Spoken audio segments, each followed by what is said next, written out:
Canada terror attack suspect was lone wolf refugee Toronto. A car and knife attack on a police officer outside a football game and high-speed chase of a moving van that left 4 people injured was the work of a Somali refugee who was likely working alone and was known to police for extremist ideology, Canadian authorities said Sunday.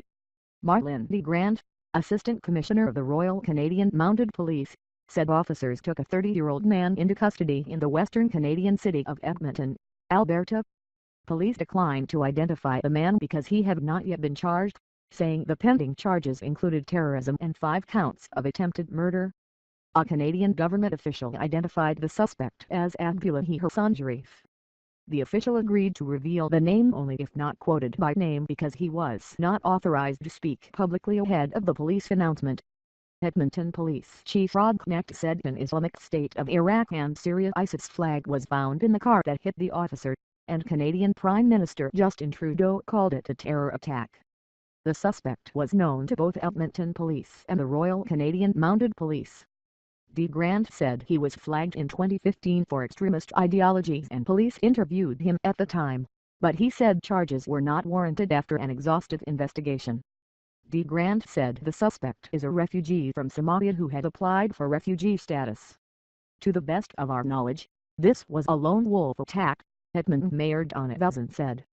The incident took place outside a Canadian Football League game at Edmonton's Commonwealth Stadium on Saturday night. Police released graphic video showing a white Chevrolet Malibu ramming into a police officer standing in front of his cruiser.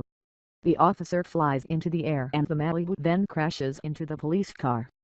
The driver gets out and appears to stab the officer, who wrestles the suspect to the ground and then rises as the suspect flees on foot. Seeing the video is very upsetting because of the level of violence and level of intent, Velzen said. The Edmonton Police Chief said Constable Mike Chernight, a 48-year-old who has been an officer 11 years, was released from the hospital overnight with stab wounds on face and head and abrasions on his arms. He was in a struggle for his life, holding on to his gun with one hand and blocking the knife with the other, Knecht said.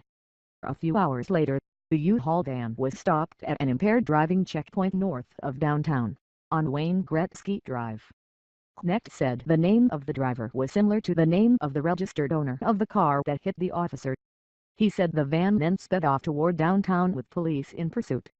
Police said the vehicle swerved at pedestrians at crosswalks throughout the chase. 4 people were hurt.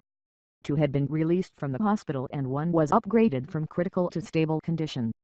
Their injuries ranged from broken limbs to brain bleeding. The van eventually flipped near a downtown hotel and the suspect was arrested after a taser was employed. No shots were fired by police for the suspect. Witness Pat Hannigan told reporters he saw police pull a man from the windshield of a toppled van and estimated that 30 police cars had been chasing it.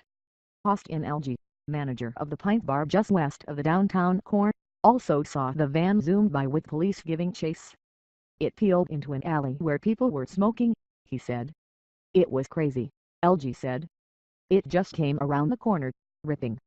I thought at first he was pulling over for the cops coming by, but he was clearly the one they were chasing. Elgie said the van hit a man who was a bar customer.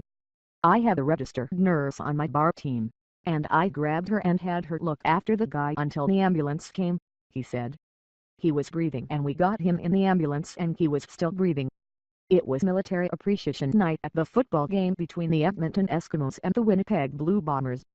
Trudeau said in a statement that Canadians stand with the people of Edmonton after the terrorist attack on Saturday that sent an Edmonton police service officer to hospital and injured a number of innocent people who were out to cheer on their football team and to enjoy an evening in their city. The White House condemned the attack and said U.S. law enforcement was in touch with Canadian authorities to offer assistance.